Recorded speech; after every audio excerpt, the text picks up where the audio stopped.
Matagal nang pinag-uusapan sa showbiz ang posibleng pagbabalik ni Tony Gonzaga sa ABS-CBN matapos siyang lumipat sa All TV noong 2022. Opisyal siyang pumirma ng kontrata sa network ng Pamilya Villar at naging bahagi ng lineup ng All TV, kung saan inaasahang magkakaroon siya ng mga proyekto at palabas kasama ang ibang artista at personalidad. Sa mas malawak na konteksto naman, muling magkakaroon ng ugnayan ng ABS-CBN at All TV simula January 2026 dahil sa isang licensing agreement kung saan ipapalabas ng All TV ang ilang kapamilya shows tulad ng mga primetime drama at variety program na dati lamang makikita sa Kapamilya Channel.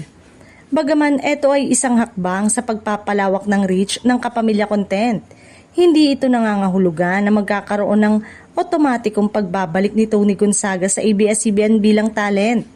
Ito ay mas nakatuon sa pagdadala ng mga ABS-CBN program sa mas maraming manonood sa pamamagitan ng All TV.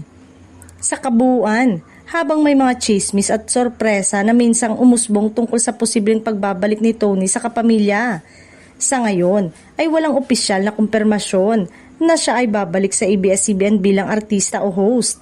Ang kanyang kontrata sa All TV at ang mga kasalukuyang plano ng dalawang network ang ilan sa mga salik na nagpapahirap sa agarang balik kapamilya.